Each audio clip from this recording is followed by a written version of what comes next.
Great. So for those of you watching right now, we are going to kick off. My name's Kristen. I'm the founder of Common Sense Lab, co-founder of Common Sense Lab, which is a Duke University initiative. It's funded by MetLife and BlackRock. And we think about helping people be better off financially. And we do experiments around behavior change to help people save more, spend less, earn more. And so today, really excited to be joined with three amazing founders. We have Adam, who is the founder of Steady. Steady helps people make more income and then manage it. We have Rianne, who is the founder of Kinder, which is helping baby boomers manage their retirement savings. And we have Dan, current founder of SoFi, but current actually CEO of Salary Finance, which helps people get more low interest loans from their employer. So I'll kick off just with some scene setting on kind of where we are at in society and maybe some thoughts. And then we're going to do this panel, not like others, where we're going to spend the first 15 minutes where each person's going to get about 3 to 4 minutes to a microphone to kind of say what's on their mind. COVID is bringing a lot of change to the financial and fintech world. And so would love to hear from them on what's top of mind. And then we'll go into some questions. And we'll take, if folks want to add stuff in the chat, obviously, if it's a good question, we'll answer it. And if it's not a good question, we'll probably ignore it. So just for some scene setting, I think probably most people know the number 40% of Americans can't afford $400 in emergency savings. That's feels like an old number now because we probably know that it's gone up. That number existed when more people had jobs. I just looked up this morning what the current stat is on number of people of unemployment benefits, and it's around 18 million people getting benefits, which probably understates the real number of people who are employed. 18 million for context is about the size of Chile, Romania. So just like it's the size of a country, the number of people who don't have an income coming in. So this just makes it all the more difficult to save money and have a financial stability. I do have some good news. So I think from a behavioral science perspective, the uplifting thing about the context of where we are at in society now is we can learn from the hurricane effect. So there's something in behavioral science called the hurricane effect, by which people buy hurricane insurance after a hurricane. And this is just exactly the wrong time to buy hurricane insurance because you just had the hurricane and the next one is not going to come for a while. And so why do people do this? It's because buying it before, in the future, the hurricane was far away, it was abstract. Sure, it could happen, but maybe it'll happen to somebody else. And after the hurricane, the event is in our memories, it's concrete, it's visceral. And so we're willing and able to take action on our financial state by buying insurance. So the comparison here is kind of where we are in COVID. It's likely most Americans have had some financial crisis or event happen to them that they, in theory, could have happened, but maybe to somebody else in the future, but then now is happening to them. And so the upside and the hope for the founders on the call right now is that they're coming to the rescue with tools and services that help people in the biggest time of need. So with that, I'll pass it off to, let's see who's going first, to Adam to do 3 to 4 minutes of your overview. And I'll take the social permission to cut you off if you're going too long. Please do. And first off, thank you, Kristen, and Common Sense and Irrational Labs have been wonderful partners to Steady. So glad to work with you all on our very important mission. So thank you for having me today. So first off, I want to sort of set the stage for my 3 to 4 minutes, which I'll try to do my best to stay within. I'm going to be a little bit of Debbie Downer here because we focus specifically on hourly and gig workers, and we have access to a very unique set of data via linkage into their bank accounts, and focus our core IP around understanding how they earn. And so as a result of that, given the current state of the moment, I'd be remiss not to talk about what's really happening, right, and how that's affecting behaviors. I'll do my best to keep it on target or on point. So I think first off, one thing that I'll mention is that as a platform where people come to generate extra income, people are not looking for jobs right now, okay? Our job search activity amongst our user population on our app is down about 50% per active user. Users are still active. They're tracking their income. They're looking for other ways to augment their income, but they're not looking for work. I think relative to just macro climate in terms of things that we're seeing that are incredibly important are jobs available versus those that are on unemployment. Kristen quoted at the beginning the number of individuals that are on traditional unemployment insurance. But right now under the CARES Act, we have the Pandemic Unemployment Assistance bill or initiative, which provides for unemployment insurance coverage through December 31 for non-W-2 workers for the first time, federally funded. So if you add those that are on PUA right now and those that are on UI, plus those that are waiting to onboard because of the backlog that many states have, the number is north of 31 million, okay, right now. So if you look at those 31 million individuals and then you look at jobs available in the US, because part of our solution is to make sure that we're ingesting every available type of job that exists right now, there's about 3 million jobs that are available, okay? And so if we talk about getting people back to work and encouraging people to start looking for jobs, there's a massive disconnect there. We also have an environment where so many of our workers, our 2 million workers, are frontline workers. They don't want to go back to work. They're scared, just like the rest of us, right, from a behavioral perspective. They're in a position in many states right now where if they're being told go back to work and they don't go back to work, even in many states at reduced hours, they're going to lose their unemployment insurance. But many of them are still taking that leap of faith and are staying home because they're choosing safety over the potential risk of loss of income. What we're seeing in our data right now is that roughly 28% of our members, if we strip out unemployment insurance from January 1st to today, that were earners as of January 1st, are generating zero income from work. Roughly 18.5% of that 28, so about 2/3, are today receiving some form of unemployment insurance that we see. On July 26th, so 11 days from now, the $600 supplemental unemployment insurance runs out.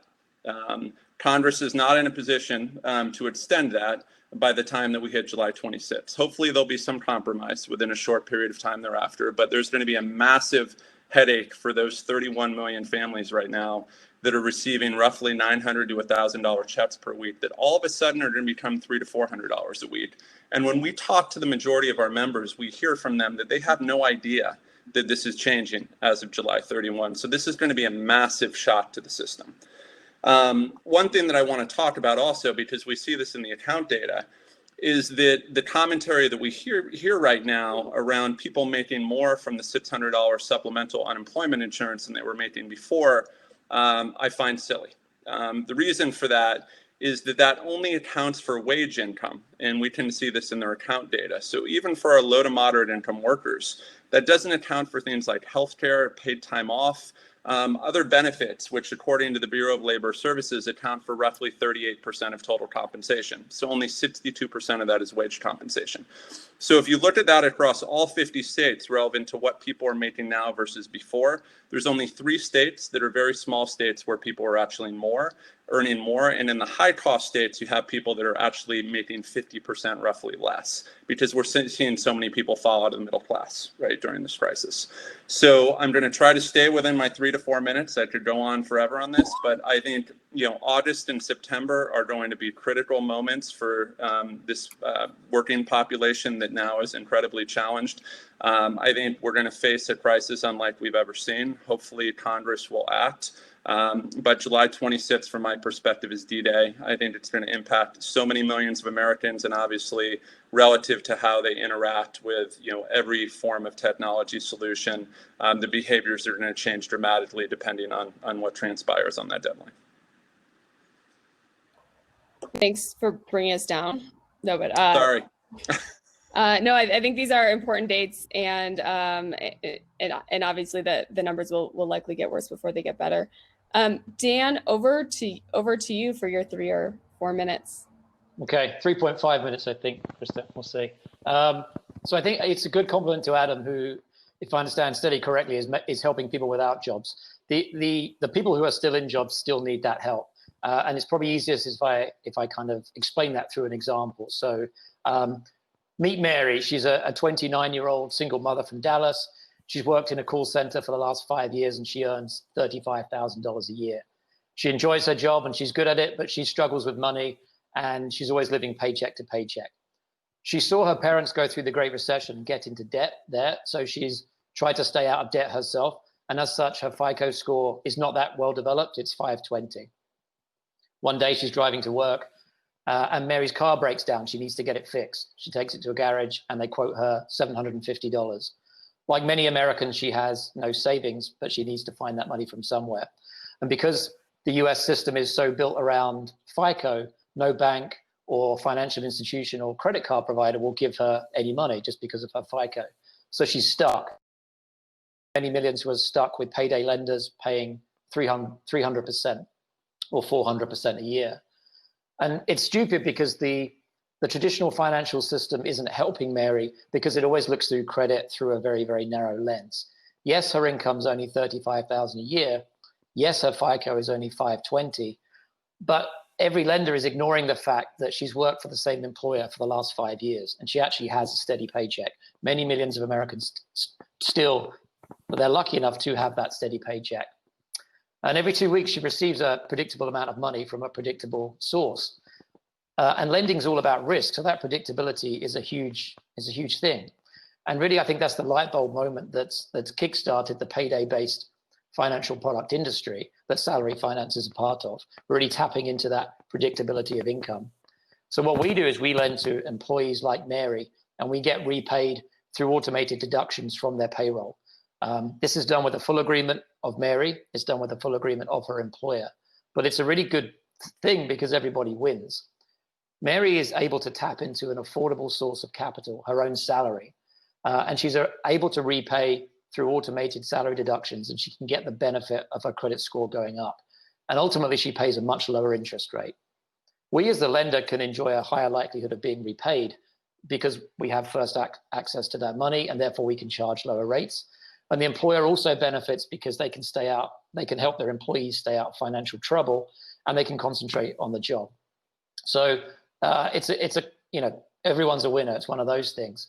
And it's strange because this has existed for many decades in many countries, this way of kind of lending against future income. But for various reasons, and we could, if we have time in the questions, we can go into it, it hasn't existed in the US. And it's a really elegant way of allowing people to borrow at much lower rates than they otherwise could. And that allows them ideally to start saving, but if they need to borrow, to do it in a way that isn't going to sink them, and isn't going to get them into this horrible spiral. So to close out, I think, obviously reducing the number of people living paycheck to paycheck is critically important. But offering solutions directly to individuals is really, really difficult. There's a place for it, don't get me wrong, but people are busy and they don't know who to trust. So for meaningful change at scale, I believe that we need to go to trusted institutions that are already impacting the lives of people, and employers is the obvious one. So I think we're seeing the start of this, but employers have a bigger role to play in the lives, personal financial lives of their employees. And it's a really effective way to help people at scale. This is great. For those who don't know salary finance as well, I think I'll plug it. It's like the best behavioral solution because you're basically qualifying people from a risk perspective by their behavior.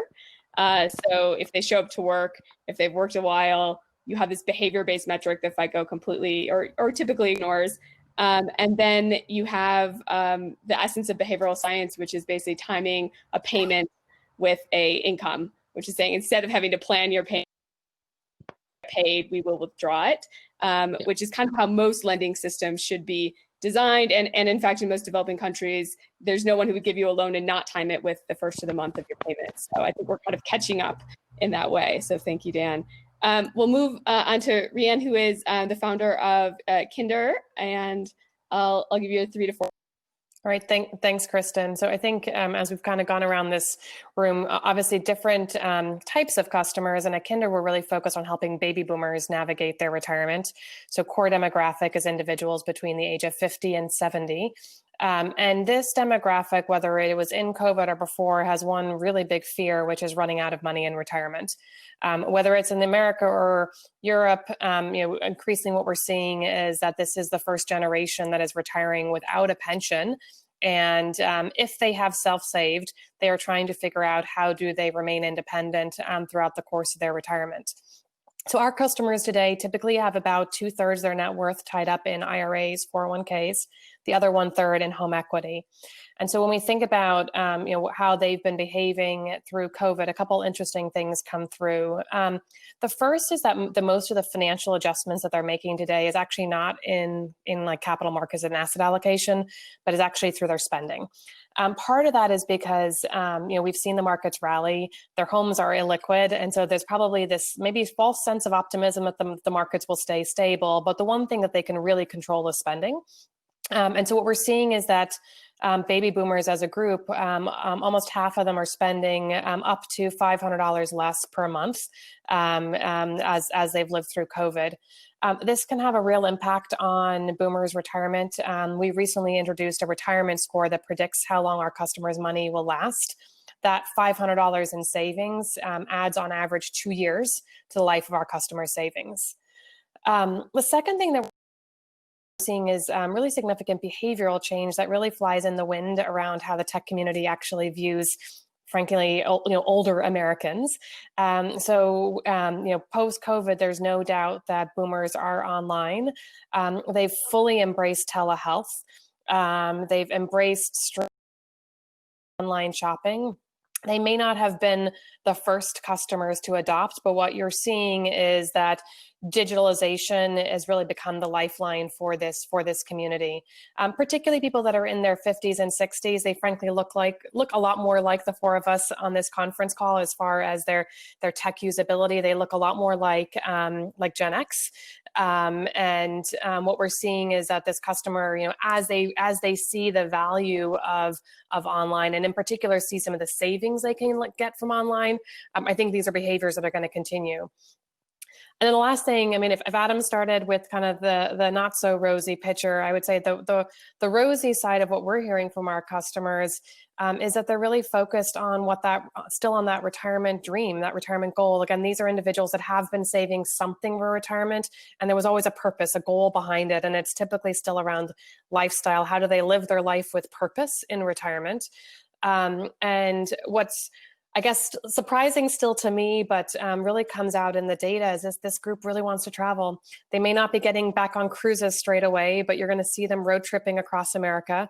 And they are the generation that most wants to get out and about. And I think this is all about wanting to make the most of this time of life where they perhaps have a little bit of financial flexibility, they have time flexibility, and they know that this is like that time to live their best retirement. So again, I think as we look at our customers, the big behavioral change that we've seen through COVID really has been around reducing spending and moving online. I do think that this customer still has this very large challenge, which is independently navigating very significant decisions to make their money last. And that's where I think this whole mental model of how do you spend down your money is so different than the mental model that this customer has lived the first 50 or 60 years of their life focused on. Wonderful. I'm just going to hop into the question then for you. Generally, there's $500 reduction in spending, kind of on a broad market base. We would see that come out of travel, come out of eating. Do you have a sense of where people are cutting back to get to that? So it's absolutely been travel. It's been food. So people have been dining in rather than dining out. It's been the transition to streaming. So rather than going to the movies or going to live events, using Disney Plus or ESPN Sports. And then this is a demographic that also probably drove to work. And so you can't underestimate actually the savings from gas playing into that equation. But I think that there's, and then look, I think as the consumer gets wealthier, what you start to see is maybe not using cleaning services as much, not using dry cleaning as much. So some of the things that are kind of an upwardly mobile family may have kind of additional resources. If they're at home, they're going to be doing that themselves. But what we see is, in particular, the digitization, the savings coming from both food, but also from online streaming being quite significant for this demographic. Yeah, nice. And then just Kimmy, as you were talking, you've kind of identified this big market that maybe fintech hasn't necessarily taken advantage of from across the variety of products that are offered. If you have advice to other designers or marketers, product managers to change their product older demographic, that's still kind of good at digitalization tools, but maybe not the best. What do people do wrong in their designs of the product that make it hard for an older population to use? I think that there's an assumption if you just add big fonts that it's going to work for an older demographic. And that's just not correct. Like there is like foundational UX that has to be done. And the good and the bad news is you frankly, if it works for a millennial, it probably doesn't work for this demographic is what we've learned. So you really have to be willing to invest the time from a design perspective to understand this customer. So one example I would give is that I think for younger demographics, we're all very focused on needing that this customer has a very short amount of time they're going to spend with you and they're going to make decisions really fast. What we find is this consumer is completely the opposite. They want to take time. These are really big decisions they're making. Most of them are irreversible. And so you have to build an ecosystem that allows them to take their time and to build trust with you, which is very different design principle than kind of getting someone in and out really quickly. But again, like for us, we've invested really early on in UX. Every single kind of aha moment we have is really coming from the design work that we're doing. Yeah. It must be even more difficult because as we get older, our habits get more ingrained. We have more time to do the same thing every day. And so you're not only fighting kind of a digitalization, but just generally our habits are getting ingrained, and especially financial ones. Wonderful. So switching gears a little bit, I want to go to Dan and think about, you're at an interesting point with basically the relationship with employers and pushing them to do more for their employees, and then employees at the same time have to kind of have that trust and reliance on the employer, and you're at a lending situation by which even more difficult. So what do you think about kind of the employer role in this, and are they getting better stepping up, and if so, what is pushing them to do that? Yeah, they're getting better, but I mean, maybe I'm biased, but it's slow. If you ask employees today what's their biggest financial need, it differs for age demographics and the age that Rianne's working with. It is more around retirement, but anything kind of up to the age of 40, 45, people's biggest stresses are getting out of debt and starting saving. So typically employers have concentrated on that retirement piece, but for the average 30-year-old, they're not listening, or they're listening, but they're not listening very much. Their bigger pressure on them is right now, how do I get out of debt and how do I start saving? Tell me about retirement some other time. So I think employers are learning fairly quickly that is that's student debt. That's probably the biggest one. Suddenly employers have woken up over the last 5 years and thought, okay, if we don't help them with student debt, or at least be aware of it, then how are they going to start saving for retirement? So it is a big change that's occurred. Employers are much more willing to be involved with the financial lives of their employees and to play a role in pointing them to good solutions. Equally, employees, they're really calling out for that information. Trust in general has gone down in the media and institutions, in government, but employers remain this pillar that employees really trust. They're putting a lot of faith in them. And if an employer says, hey, you should think about using this, an employee will listen to that. So those two things combined, I mean, this industry is really growing quickly, and many employers now have some kind of solution beyond just the financial planning and the retirement planning. During this time, are employers more willing to offer loans, and are you seeing kind of what trends are you seeing from the data of employers either offering it or employees taking it up? Yeah, we're getting so many more employers now approaching us. Maybe we haven't spoken to them, but they've listened to something like this or read something, and they know from speaking to their employees that their employees need help. We all know that this was all there before. Huge numbers of people needed help before, but COVID's just added to that. We did a survey, and 3/4 of households said that their household income had decreased. So even if you as an employee, you're still employed, your spouse or your parents or your kids, someone's been affected somewhere. So employers are much more interested in this now and are proactively coming to us and saying, what is this? How do we do this? What are the next steps? So yes, it is changing. The employees have more cover. Completely reasonable in a COVID time to have kind of financial struggles across the family unit, and maybe before they internalize this, or what we'd seen when we did prior work on this is you internalize a situation. Asking your employer directly can be tough unless mediated by a third party. Agree, but I should say it is blind to the employer. So the employer doesn't really know who's using this. If they really dig in, they can find it. But there is that confidentiality there. So people are willing to engage in this. Adam, over to you. You know a lot about the financial lives of low to moderate income. I would say one of the most knowledge that I've seen in a company, just really in it. One of the biggest conversations is UBI with the distribution of benefits. And you mentioned briefly, basically, the government may not be the best at telling people what to expect if their benefits are coming or not coming. And we definitely saw that in the beginning of COVID, that the uncertainty was actually driving kind of the most angst. What's your verdict on if the U.S. is ready to do some kind of at-scale UBI? I have to admit that prior to COVID, I didn't have a definitive opinion on this matter. It was always that UBI made a good amount of sense, but I was always fearful of how to dive into it, and the belief that once you have started a UBI endeavor, it's hard to come back, right? It's hard to turn that off. So you better be committed. Based on what we've seen since the onset of COVID, I think we have absolutely no choice. If you look at what effectively the CARES Act has provided for since the onset of COVID, especially with PWA, it's the equivalent of UBI. And again, you have 30 we're currently relying on this today. As I mentioned, our 2 million workers are very representative of the hourly and gig workforce of the U.S. economy, which makes up nearly half of the workers in the U.S. And again, of our workers, roughly 28% of them have seen a total loss of income separate from UI, and another 27% have seen greater than a 50% loss of income. And so what we believe at this point in time is that it is absolutely necessary to implement some element of UBI.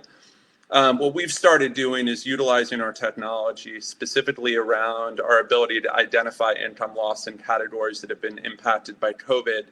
And we've partnered with a nonprofit in San Francisco called the Workers Lab to provide for emergency cash grants to families that have had a dramatic loss of income. So we've given away about $2 million right now, and that number is growing pretty rapidly, to individuals who have had challenges with UI. Either they haven't received their unemployment insurance in time, they've been caught up in a review process, something has happened that has caused that delay, and we've seen a massive financial impact from that. So we simply notify them and inject cash into their accounts through these nonprofit dollars to help them stem the tide.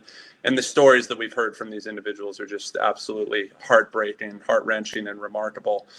And so for us, we believe that there are some great initiatives that are happening right now. There's a collaborative effort by a number of mayors, started by Mayor Tubbs from the city of Stockton, California. He's now got Mayor Garcetti from LA, the mayor of Oakland, the mayor of Atlanta, Keisha Lance-Bottoms, a variety of others, Mayor of Chicago, behind this initiative to pilot a UBI program. I think what's needed is technology to be able to measure the impact of this. And so for us, we're aiming right now to hopefully be able to play a central role in the evaluation of that, in terms of deploying those funds, identifying those individuals who are in need, deploying capital into their accounts, and then actually measuring the impact, which is most important, right? Because we don't want a situation where people are disincentivized to work once it's safe to be able to return to work. We want a situation where people are able to live. And so given the nature of the work environment in the US today for unskilled and low-skilled workers, and the lack of a livable wage that we've already seen over the course of the last 5 to 10 years emerge, and what we're certainly going to see much more of as we come out of the back end of this crisis, we think there absolutely is going to need to be some supplement to the wage that they're generating in order to provide them with a livable environment. And you mentioned so basically UBI, one of the main questions that people have or critiques of it is that when you start to give people money, they will work less. And I think you're probably really well positioned to measure if that's true. Sadly, there have been really no large controlled RCTs in the US. There have been some in other countries to measure the effect of UBI. One quick thing, you mentioned briefly kind of in the very beginning of, are people looking for work now? And you mentioned that it has dropped. There could be a variety of reasons here. The type of work that may be available is probably at the front lines and the highest risk. So I would assume that could be the big one. But do you want to talk more about kind of what you're seeing on the platform now, since we've kind of have a mini UBI experiment going on with benefits? Yeah, what we're seeing right now is people looking for ways to augment their income. And so for them right now, they know that they're not going to be able to, many of these individuals have a high chance of finding a job that they believe is safe in the current environment. And they know that their likelihood of getting a job is very low, period, right? We hear countless of our members every day telling us, listen, why should I apply for a job? There's none available, right? And as I talked about before, we see a ratio of about 10 to 1 in terms of those receiving UI right now versus jobs available, which is a complete reverse, of course, of pre-COVID. The problem pre-COVID was underemployment and people not generating livable wages, but there were enough jobs for everyone. Now that's just simply not the case in terms of those who are out of work. And so for us, what we see is them finding other ways to augment their income. So a variety of different tech platforms that have emerged that enable people to be able to earn things like points for purchases they're already making, where they can generate some side income. A company called Fetch Rewards that we're familiar with has just skyrocketed, enable people to scan receipts to earn income back on grocery purchases, things that they're already making. People looking for things that they can do for home, although the big challenge is that there's just nowhere near enough work for people to be able to do from home versus the number of individuals that are on the platform. And then people are more focused on tracking their income and really understanding right now what do they have coming in, and keeping a very close eye on that, just given that they know that they're operating on a very thin margin. So those are the major changes we're seeing, but they're certainly not looking for jobs. Wonderful, thanks. So we only have 3 minutes left, which is perfect. Maybe do a minute final comment from folks. I would say, we're in a new time here, and so if there's that you've had over the course of the last few months within COVID, feel free to answer that, or what are the market opportunities for either the fintech to kind of like spur some change, either your product or other products. What's happening with, so either an insight or a prediction. We'll start with Dan. Okay, an insight. I don't know if it's a massive insight, but I honestly don't think we're only seeing the beginning of this. It's the calm before the storm. So for the reasons that both Adam and Rian spoke about, I think a lot of the government schemes have gone in place. They're kind of kept as a level, and now a lot of those are going to fall away. And I think this, the real pain is about to come. So sorry to not end on a high note, but we've seen reduced applications for loans, which we think is just people being a bit more careful with their money, generally having enough at the moment to kind of get by, but that could change. That could change very soon. So I think we're only at the beginning of this, and unfortunately, the worst I think it is still to come. So more solutions needed, better solutions needed more quickly, and employers are a big part of the solution, we believe. Yep, wonderful. Adam. Sure. So I'll try to add a call to action. So I echo everything that Dan said, in terms of the fall off of the supplemental UI, the end of renovictions in many locations in terms of renoviction moratoriums, the end of a variety of different lending forbearances, including mortgages, the end of utility moratoriums on people's utilities being turned off are all coming to a head, combined with the exhaustion of PPP dollars for a lot of small to mid-sized businesses. So I think there's no doubt that we're in for a tremendous amount of pain, unlike anything we've ever seen. I think from my perspective, I think as much as anything, we have a fintech community now that has tremendous scale, right, that's generated over the course of the last 5 years. There's a ton of socially conscious entrepreneurs that are in the fintech space, and we have these massive communities. I think it's incumbent upon all of us to find a way to collaborate and utilize the collective power of our communities to hopefully drive change, right? Whether it's policy change, whether it's other change that's necessary for this worker population. I think we're in a very interesting position, and I think we need to leverage that together in order to effectuate that Great, change thanks. for our community. And Rian, final comment.